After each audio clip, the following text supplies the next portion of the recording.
سڵاو بینەرانی بیسەرانی ئەزیز من شەنگ خەلیل لە پرۆگرامی پزیشکی ئەو لەگەڵتانم. پرۆگرامی ئەمڕۆمان دەربارەی نەزۆکیە کە تێیدا باس لە جۆرە جیاوازەکانی نەزۆکی ئەەکەین و بێگومان هۆکار و چارەسەرەکانی ئەخەینە ڕوو بە میوانداری دکتۆرە سۆما تاهیر هەورامی پزیشکی نەخۆشەکانی ژنان و مناڵ بوون. زۆر بەخێبی تۆریکە. زۆر سپاس دکتۆرەکان، سپاس بۆ ئەم هەلا و بۆ شاشە جوانەکەی ئەوەش. زۆر سپاس، زۆر خۆشحاڵین کە لەگەڵمانە ئامادەی بڕۆ. من زیاتر خۆشحاڵم. دکتۆرە سەرەتا باس لەو بکەین ئێوە چۆن پێناسەی نەزۆکی ئەەکەن؟ نزۆکی پێناسەی زۆرە لەبەرەوەی بەپێ هۆکارەکان و بەپێتەوە یعنی تەمەنەکەش ئەتوانێت بگۆڕێت، بەڵام بە شێوەیەکی گشتی بریتە لە ڕوونەدانی دووگیانی لە پاش ساڵێک لە هەوڵدان لەو کەسانی کە تەمەنیان لە 35 ساڵ کەمترە، یاخۆت 6 مانگ و 6 مانگ زیاتر لەو کەسانی کە تەمەنیان لە 35 ساڵ زیاترە. دکتۆرە ئایا جۆری جیاوازی هەیە؟ بەڵێ جۆری جیاوازی هەیە. لە ڕاستیە ئەمە دوو جۆری سەرەکیمان هەیە. جۆرێکیان پێڵین پرایمەری کە بە کوردی واتە جۆری سەرەتایی، ئەمەش ئەو خانمانەیە کە هەر لە سەرەتاوە کێشیان هەیە لە هەبوونی دووگیانی و سەگپەڕبوون. جۆری دووەم کە پێ ئەوترێت سەکەندەری، سیرەکەی خانمەکە سکێک دوانیان زیاترەکات، بەڵام کە جارێکی تر هەوڵایەتەوە بۆ دووگیانبوون ئەم جارێکەشی بۆ دروست دەبێت. دکتۆر ئەگەر باس لە هۆکارەکان بکەین و سەرەتا لە هۆکارەکانی خانمانەوە دەست پێ بکەین، باوترین هۆکارەکان چین؟ سیریکە من ئەتوانم بە نوعێکی تەجوابی ئەم پرسیاری تۆ بمەوە. ئێمە بۆ هەبوونی دووگیانێکی تەندروست پێویستیمان بەچی هەیە؟ پێویستیمان بە سپێرم هەیە، پێویستمان بە تۆ هەیە، پێویستیمان بە بۆریەکان و زائێدەن منداڵدان و ڕێڕەوێکی تەندروستی منداڵدان هەیە. اینجا هەر شتێک چ لە پیاوەکە بێت یاخود لە خانمەکە تەئسیر بکاتە سەرم هۆکارانە کێشە بۆ نەزۆکی دروست دەکات. ئەو شتانە عامەتەن ئەتوانم بڵێم وەکو هەندێک لە نەخۆشی وەکو نەخۆشی فرەکیسی هێلکەدانی یاخود نەخۆشیە بەتانی مهاجرەوەتە ئەندۆمتریۆسس، یاخود ئەو شتانی کە کارەکەنە سەر بۆریەکان وەکو پێکۆلکانێکی زۆر لە ناو سکدایتر، ئایا ئەمە بەهۆی هەوکردنەوە ببێت یاخود چەند نەشتەرگەریەکی زۆرتر کە پێشتر خانمەکە پیاەتە پەڕ ببێت، یاخود هەبوونی هەندێک گرەی پۆلیپ و فایبروید لە ناو منداڵداندا. چکە ئێستاە تقریبان بەحسە تازەکان ئەڵێن ئەو پۆلیپ و فایبرویدانە مادەیەکی تۆکسین دەرەکەن کە پێ ئەوترێت سایتۆکینز، ژەهراویە. بەڵێ ئەمەش زیانە گەێنێت بەوەی کە کۆرپەلەکە ناتوانێت بە ناو ڕەحما بنووسێت، ئەگەریش نووسا احتیمالی لە باشترین زیاترە بێتەوە. ئەمە بە شێوەیەکی عامە و لەبیرمان نەچێت هۆکاری تر ئەوەیە کە چۆنیەتی ژیانکردن واتە لایف ستایل، ئەمیش ئەو ئیشەی کە ئەو خانمە یاخود ئەو پیاوە ڕۆژانە ئەیکات، یاخود ئەو ئەگەر هاتوو جگەرە بەکاربێنێ ڤێیپ نێرگە لە مادە کحولیەکان، یاخود هەبوونی وەزنێکی زۆریان بەعەکسەوە وەزنێکی زۆر کەم بێت. تەمەن دەورە بینێ؟ ئەگەر لە من بپرسیت تەنها یەک هۆکارم پێ بڵێ کە زۆر گرنگ بێ، هەم بۆ نەزۆکی و هەم بۆ ئەوەی کە تا چەند ئەم کەسە ئەتوانێت چارەسەرەکان ئیسفادەیان لێ بکات، پێ دەڵێم تەمەنە. دکتۆر ئەی چی سەبارەت بە شێوازی خواردن، شێوازی ژیانکردن، کاروباری ڕۆژانە و باسی ئەو کرد کە پیشەکان ئەکرێت دەور ببینێ، ئەمە چۆن کاریگەری هەیە؟ بەڵێ ئەو پیشانەی کە زیاتر معڕزن کە تووشی نەزۆکی ببن، تقریبان ئەو پیشانن کە پلەیەکی گەرمی بەرزیان تێدا ئەبێت. بۆ نمونە لەلای خۆمان ئەو کەسانی کە ئیشی نانەوە ئەکەن یاخود کەبابچین یان شێفەکان یان ئەوانەی کە ئیشە تۆبیەکانەکەن، بۆچی لەبەرەوەی زیاتر بەر ئەشعاع ئەکەون یان خەفارەتی شەویان ئەبێت، خەفارەتی شەو هەندێک ناڕێکی لە هۆرمۆنەکاندا دروست دەکات، یاخود ئەو کەسانەی کە ئیشی مەزارعەکەن لەبەرەوەی کە مێروکوژەکان بەکارەهێنن، زیاتر ئەم ئیشانەیە. بەڵام بۆ پرسیارەکەی ترت کە چۆنیەتی ژیانکردن، بەڕاستیمە مۆزوعێکە کە ئێستا زۆر بازەکرێت و یەکێکە لە هۆت تۆپیکەکان لە عالەمدا. ئەم هەموو خانەیەک لە لەشدا دوو بەشی هەیە، یەکێکیان جنێتیکسە، ئەوەی تر ئەپیجنێتیکسە. جنێتیکس واتە ڕیزبەندی DNA بۆ ماوەیەکی، تۆ ناتوانانی دەستکاری ئەمە بکەیت و تەحەکومی پێوە بکەیت، ئەوە لەگەڵ لەو ڕۆژەیە کە دروست دەبیت بۆ دانراوتەوە. بەڵام ئەپیجنێتیکس ئەوەیە کە شێوەی خانەکان ئەگۆڕێت لەبەر هەندێک هۆکار کە تۆ دەستت هەیە تایانە. ئەو هۆکارانە بریتە لە هۆکاری کەشوهەوا، بریتە لە ئەو خواردنانی کە ئێمە بەکاری هێنین ڕۆژانە، بریتە لە بەکارهێنانی جگەرە و کحول و هەر مادەیەکی تر. ئێمە بە تەواوەتی ناڵێن بە تەواوەتی، بەس بە ڕێژەیەکی زۆر باش ئەتوانین تەحەکومی ئەپیجنێتیکسی لەشی خۆمان بکەین. دکتۆرە ئایا سترێس و فشاری دەرونی ئەمە کاریگەری هەیە لەسەرەوە؟ بە ئەکیدی زۆر. سترێس تقریبان بە هەندێک نوع ئەتوانە بگەڕ، یعنی کاریگەری هەبێت هەم لەسەر نوعەتی هێلکە، هەم لەسەر نوعەتی سپێرم، هەم لەسەر ئەوەی کە کۆرپەلەکە دروست ببێت بمێنێت سکپەڕیەکە یاخود نەتوانێت بەردەوام بێ. لبروي عادة أو كساني كستريسيان هي حزي جنسيان كما بيتوا أماش أبيتا رجريك لدروز بوني سكبري وخويان تيجتشت أما جاري كتير أبيتا تكشوني هرمونيا كان لو كسانة دا لبروا بالا دوري زور زور باشي هي شي درباري ورزشوانة كان متابعة أو خالماني كورزشوانن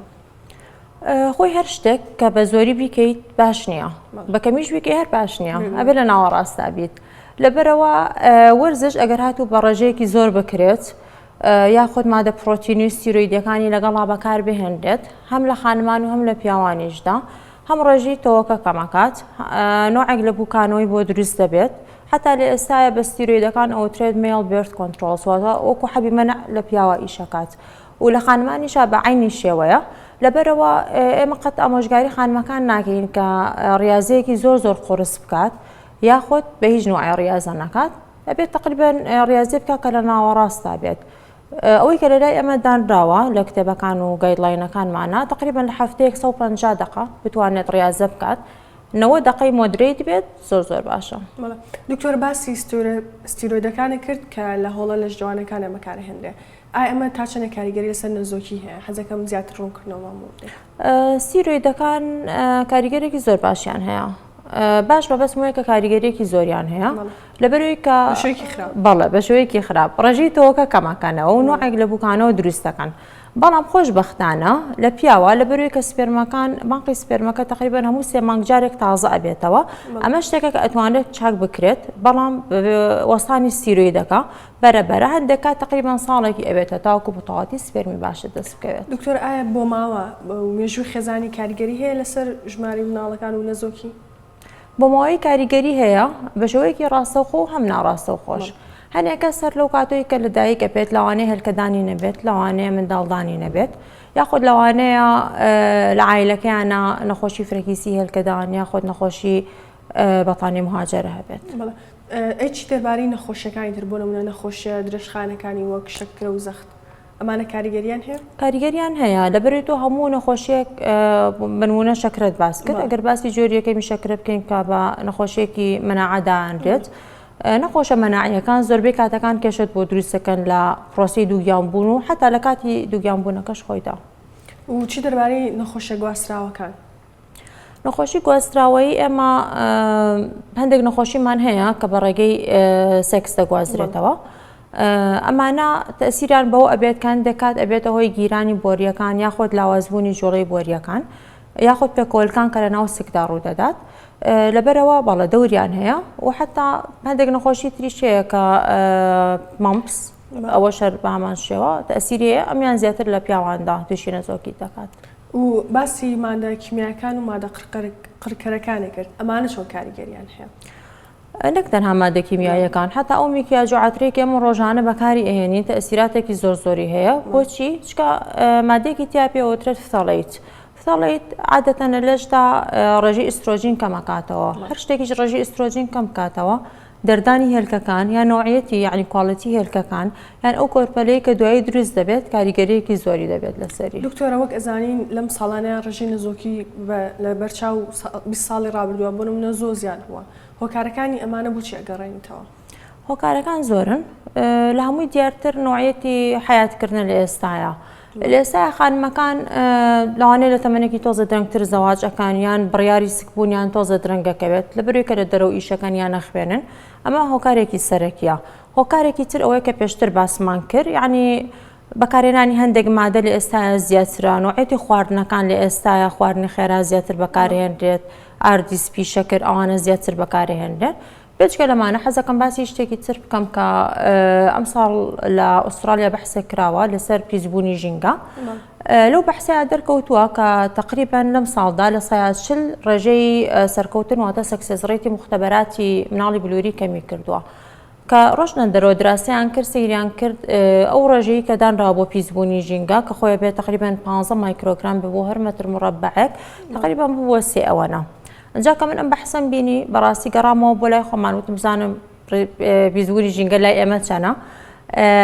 لێرە دەسم نەکۆ بزانم بەزەبت بەس تقریبا لە جنوب و لە بەغا 150 مایکرۆگرامە بێ لە پیسترین وڵاتەکان جا حسابکە بەڵێ تقریبا ئەتوانم بڵم لەوانەیە هەشت ئەوەنە ئەوەی ئوسترالیا بووە کە چەند تەسیری هەبووە لەسەر نەزۆکی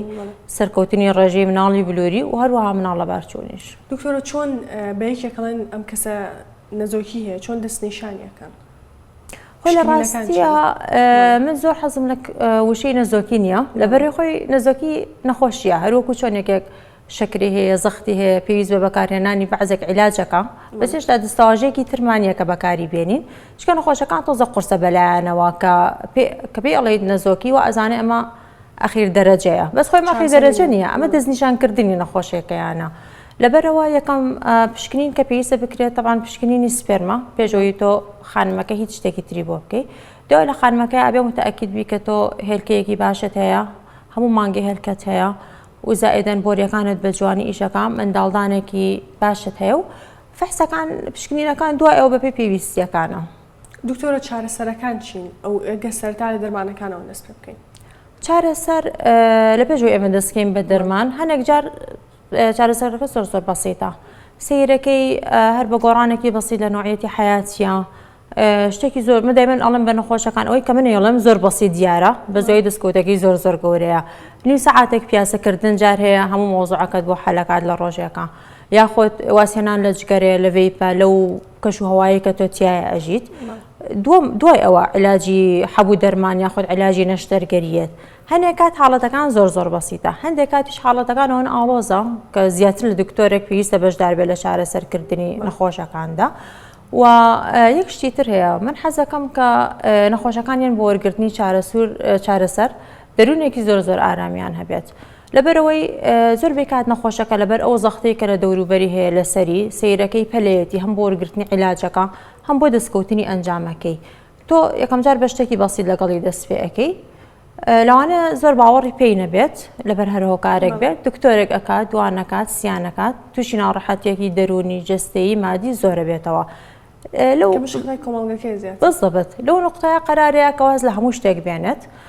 لەبەرێ بە زۆر کات ئەبیستین ئەڵێ کەواسی سەردانی دکتۆریان عیلاجە ناسکی بوو ئەوە بۆچی ئەگەڕێتەوە بەڵگەت فشارە دەرونیەکەی نامێنێ سترێسەکەی نامێنێ یعنی ئەگەڕێنەوە یەکەم خاڵی چارەسەر کە بریتە لە بوونی حیاتێکی تەندروست. دکتۆر دەرمانەکان و نیشتەرگەرەکان چین کە ئێوە ئەنجامیان؟ دەرمانەکان بەپێی دەرمان و هەم نەشتەرگەریەکەش بەپێی هۆکارەکەیە بۆ نمونە ئەگەر تۆ کێشت لە هێلکەدانا هەبێت ئەبێت چالاککەرەوەی هێلکەدانەکان بەکاربێنیت ئەگەر کێشت لە بۆریەکاندا هەبێت زۆربەی کاتەکان پێویست دەکات پەنا ببێتە بەر مناڵی بلووری ئەگەر کێشەیەک لە ناو ڕەحما هەبێت هەنێک کات پێویست بە نەشتەرگەریەکات. دکتۆر باسی مناڵی بلووری و کە حەزەکەم بە وردی باسی ئەم بابەتەمان بۆ بکەین مناڵی بلووری چییە و چۆن ئەم پرۆسە ئەنجام بدەن؟ مناڵی بلووری واتە کێمە پێڵێن IVF واتە in vitro fertilization in vitro یعنی هەر شتێکە لە دەرەوەی لەشدا ڕۆ بدات واتە پیتاندنی هێلکە بە سپێرم لە دەرەوەی لەشدا ئەمە لە تاقیقەکاندا بە ئەکیدی ئەکرێت و ئەمە شتێکی ترە من دایمەن ئەڵێم بە نەخۆشەکان لە دەرەوە ناوەکە زۆر گەورەیە بەڵام هەندێک کات گونجاوترین چارەسەرە بۆ نەخۆشەکە گەورەترین و قورستر نییە علاجی سەحری نییە بەڵام لە زۆربەی کاتەکاندا ئەبێتە گونجاوترین چارەسەر. کەی پەنا ئەبەنە بەر مناڵی بلووری لە چ حاڵەتێکە؟ مناڵی بلووری لەو هۆکارانەی کە لەسەرەوە باسمان کرد هەر ناتەواویەک لە هەر کامێکیان نابێت ئەکرێت مناڵی بلووری چارەسەری بکات یاخۆت ئەگەر هاتوو نەخۆشێک بیرمان چەوە باس بکەین ئێمە هەندێک لە نوعی نەزۆکیەکان تقریبا ئەتوانین بڵێن سای 25 بۆ 30 هۆکارەکە نادۆزیتەوە کە هۆکارەکە نادۆزیتەوە دوای 2 ساڵ لە بەکارهێنانی علاجی ترۆکو هەبوو دەرمان و گۆڕینی نوعەتی حیات ئەگەر نەتیجەی نەبوو ئەو کاتە ئەبێ پەنا ببێتە بەر مناڵی بلووری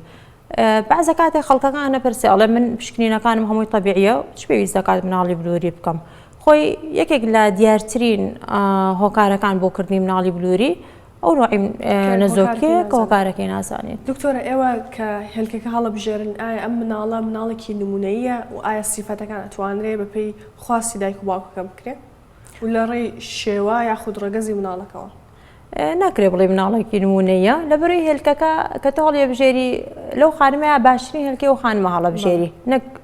لەسەر عامی خەڵک باشترین هێلکە هەڵبژێریت ئەمە خاڵی یەکەمە ئەوەش تەمەنەکە بە شێوەیەکی زۆر باش دیاری ئەکا نوعەتی هێلکەکە هەروەکو چۆن یەکێک کە بە تەبیعیسکی ئەبێت هەموو احتمال هەیە مناڵەکەی لەبار بچێت احتمال هەیە سکپڕێکە تا حدێک بڕات و دوای بەردەوام نەبێت احتمال هەیە دوای مناڵەکە هەندێک نەخۆشی وەکو شەکرە نەخۆشی دڵ نەخۆشی خۆدەی هەبێت ئەمانیش بە دەرنین لەوە احتمالاتانە. دکتۆر ئایا سیفەتەکانی مناڵەکە دیاری ئەکرێت؟ سیفەتنا بەڵام ئەتوانین بڵێن هەنە کات دیاریکردنی ڕەگەز بە ئەوەی کە هەردوو دایک و باوکەکە ڕازی بن ئەکرێت لێرە ئەکرێت لە وڵاتە شەرقی عەرەبیەکان زۆر بەیان ئەکرێت بۆ سیفەتەکان بەعزە کاتێک ئەیبینی کە ئەخوێنرێتەوە ئەڵێ ئەتوانیت بۆ نمونە ڕەنگی چاوی مناڵەکە دیاری بکەیت خۆی ئەوە فکرەکە ئەوە نییە فکرەکە ئەوەیە کە تقریبا لە ساڵی 2009 لە ئەمریکا کلینیکێک کرایەوە لە لۆس ئانجلس ئەو کاتە چیان ئەکرد بە سپێرم دۆرئێواتە بەکارهێنانی سپێرم و هێلکەی ئەو کەسانەی کە ئەو سیفەتانیان چیایە ئەجا پیتاندنیان دروستە کرد بەڵام دوای ئەمە دانرا کە ئەمە مەدیکەڵ ئەتیکس نییەوە تا زۆر لەگەڵ ئەخلاقی تۆبیان ناڕوات لەبەرەوە کلینیکەکەیان داخست ئێستا دووبارە لە کالیفۆرنیا کلینیکێکی تر کراوەتەوە ئەمە زیاتر کەسە VIPەکان بەکاری ئەهێنن ئەم جارە پێشگە لە سیفاتەکان سپێرم و هێلکەی ئەو کەسانە وەرەگرن کە ڕێژەی زیرەکیان بەرزە لەمانەشا تقریبا احتمالێک زیاکەی کە لەوانێ ئەو سیفاتانە بگوێزرێتەوە بۆ مناڵەکە یعنی 100% نیە ئەتر نازانم ئەمیان بەردەوامە بێیان دایەخەن. دکتۆر بۆچی زۆربەی کاتە دوانن یاخود سیانن مناڵە بلوورەکان؟ ئەو نوع تەنشیتەی کە تۆ بەکاری ئەهێنیت بۆ ئەوەیە کە زیاتر لە هێلکەیەکە تەبعاً دەست بکەوێت لە ئەمڕۆیە ئەتوانم بڵێم ڕێژەی دوان و سیانەدا حدێک کەمی کردووە لەبەرەوەی کە گایدلاینەکان گۆڕاون ئەو کاتێک ڕوئەیە کە تۆ زیاتر لە کۆرپەلێک گەڕانەوەی بۆ بکەیت بەڵام لە ئێستاە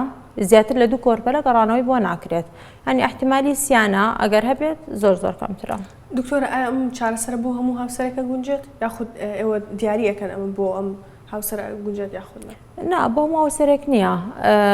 بەپێی بڵێن ئەو دیفکتەیە کە لە نەخۆشەکاندایە و ڕێژەی سەرکەوتنی چارێکە ڕێژەی سەرکەوتن لە نەخۆشێک بۆ نەخۆشێکی ترەوە ئەگۆڕێت بەڵام ئەگەر بەعامەت بڵام ئەتوانم پێت بڵام لە سایانسیە ئەم ڕێژەیە بە هەندێک فحوساتی تر لەوانێ بگاتە لە سایان 60 و لە هەندێک حاڵەتیشدا لەوانێ بگاتە لە سایادا. دکتۆر ئەو هۆکارانە چین کە ڕێگرن لە سەرکەوتنی مناڵی بلووری؟ لە هەموو شتێک گرنگتر تەمەنە لەبەرەوەی کە تۆ خانومێکە بینی ئەمە تەمەنی 20 ساڵە هێلکەکەشی تەمەنی 20 ساڵە لەبەروی هێلکەی تازە دروست نابێ هەر هێلکەکانە کە لە ئەوڵۆ هاتووە لەگەڵی کێکێکە بینی تەمەنی 40 ساڵە هێلکەکەشی تەمەنی 40 ساڵە لەبەرەوە یەکەم ڕێژەی سەرکەوتنی مناڵی بلووری تەمەنە دووەمدانە نوعەتی کۆرپەلەکەیە کە ئەمان بێت لەبەرێمە کۆرپەلەکان دەرەجیانەینە بۆ مناڵێمە دەرەجەیەکە دەرەجە 2 دەرەجە 3 ئەمانە هەمووی کاریان هەیە لە سەرکەوتنی مناڵی بلووری. دکتۆر ئەیچی دەربارەی گرنگی پێدانی ئەو دایکە بەخۆی و بە دووگیانێکی پاشۆی کە مناڵە بلوورێکی بۆ ئەنجام بدرێت لەو کاتۆی کە مناڵی بلووری ئەتوانین بڵێن لەو کاتۆی کە ئاسایی بێتەوە بەڵێ دووگیانەکەی بە پۆزتیڤ دەرچوو ئەتر ئەتوانی هەرو بۆ موسیک پڕەیەکی تری ئاسایی تەعاملی لەگەڵا بکەیت. هیچ مەترسێک هەیە بۆ سەردایک بۆ سەردایکەکە بە تایبەتی کاتێک کە مناڵی بلووری ئەنجامەدا؟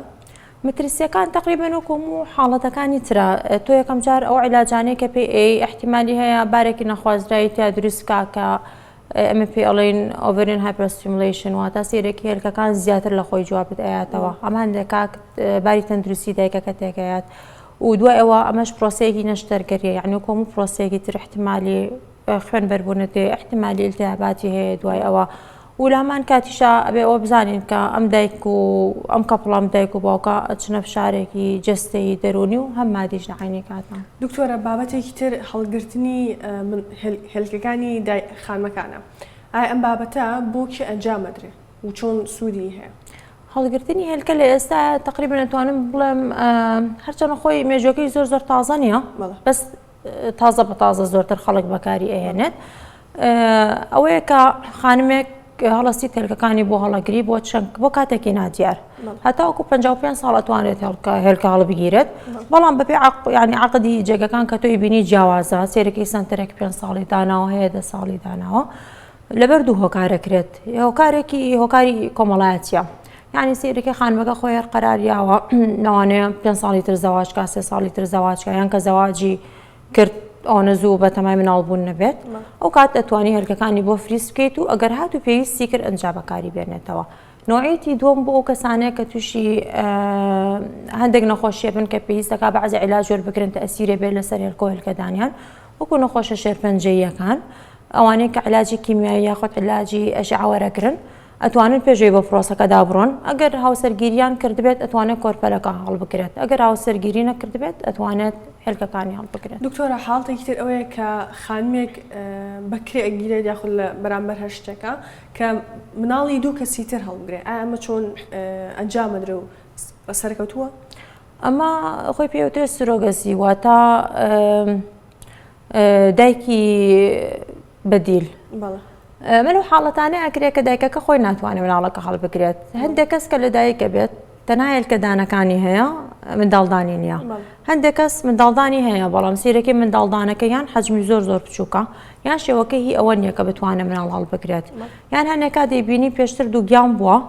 تووشی کێشی زۆر بووە کە ناتوانێت جارێکی تر دووگیان ببێتەوە. ئەمە لەو کەسانەیە بەکارهێنرێت لە ڕاستیە لە لای خۆمان و لام و عێراق نیمانە ئەنجام نادرێت بەڵێ ڕێژەی سەرکەوتنەکەی هەروەکو هەموو سەرکەوتنی مناڵێکی بلووری ترە. دکتۆرە تازەترین پێشکەوتنە پزیشکیەکان چین دەربارەی نەزۆکی و مناڵی بلووری؟ دەربارەی نەزۆکی و مناڵی بلووری ڕۆژ بە ڕۆژ شتەکان لە پێشکەوتنایە.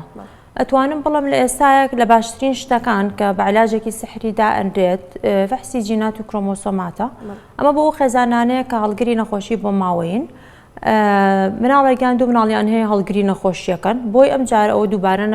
نەبێتەوە هەندێک لە نەخۆشەکان وەکو نەخۆشی تەلەسیمیا هیمۆفیۆلیا ئەتوانن هەستن باڵدانی مناڵی بلووری. و دووەم شت ئەوەیە کە باسمان کرد هەڵگرتنی هێلکە و کۆرپەلە و حتا سپێرمیشە و عینی کاتی شتێکی ترمانەیە AI واتە ئارتیفیشەل ئینتەلیجەنس ئێستا لە مختبەراتی مناڵی بلووریە زۆر بەکارێت بۆی کە تۆ هەندێک لە ئیشەکان ئەتوانی بە AI بکەی هەندێک لە حازنەکان هەر عینیشت AI ئەتوانێت بە شێوەیەکی ڕێک و پێک بێرێت بەڕێوە. دکتۆرە بەپێی ئەزمموی بەڕێستان باوترین بیرکردنەوە هەڵەکان چین کە لە نەخۆشەکانی ئەبیستیت و ئەتوێ ڕاستیکەیتەوە لێرەوە؟ ئەوەیە کە هەتاکو ئێستا بەداخەوە نەزۆکی هێشتا بە تابوودانرێت وەکو لە پێشەوتم نەزۆکی ئەخیر حەد نییە تەشخیصکردنی نەخۆشیەکەیە هەنێک جار یعنی عیلاجەکەی زۆر بەسیتە و چارەسەرە بێت هەنێک جار وەکو هەموو نەخۆشیێکی تر پێویست بە نەشتەرگەریەکە ئەمە خاڵیەکەمە خاڵی دوم بەعزێک کات نەخۆشەکان یعنی زۆر پەلەیانە بۆ وەرگرتنی عیلاجەکە لەبەرەوە بە فترەیەکی زۆری ناڕەحەتی ئاڕۆن یان بەعکسەوە زۆر درەنگ ئەگەن بۆلات بۆون ئەگەر ساڵێک پێشەوە بەهاتایە لەوانە بتوانێت هەشتی زۆر باشتری بۆ بکەیت. دکتۆرە کۆتا پەیام و ڕێنمایی و چێو بەتایبەتی بۆ کۆمەڵگە کە ئەو نەفشارێکی دەرونی دروست نەکە لەسەر هاوسەرەکان. پەیامەکەم ئەوەیە کە بێهیوانە بن نەخۆشەکان یەکەم جار پامم بۆ نەخۆشەکانە ئەمەن بەتەنیا نین یعنی تقریبا ئێستا حساب کە لە هەر 6 خێزانێکێک لەو خێزانە بەدەست نەزۆکیەوە ئەناڵێنێت. و بەس تەنها فەرقەکە ئەوەیە لەوانەیە کاتێکی زیاتر یان یارمەتیەکی زیاتریان پێویست بێت لە کەسێکی تر کە خێرا دووگیانە بێت و پەیامم بۆ کۆمەڵگە خزمی نەخۆشەکان هاوڕێکانیان ئەوەیە کە سەپۆرتیان بکەن پاڵپشتیان بکەن ئەزانی هەنێکات یعنی خۆشەویستێکی تۆزە زیاتر احتمامێکی زیاتر کێشەکەیان بۆ حەل ناکە بز ڕۆژە قورسەکانیان زۆر بۆ ئاسانەکات. زۆر سپاس تۆرەگەم بۆ زانیارەکانە زۆر خۆشحاڵ بووم کە ئامادەم لەگەڵ سپاس بۆ تۆ زۆر سپاس کەتا سەبینەن و بیسەرمان بوون تا زنجیرەی داهاتوو وەرتەندروست بن.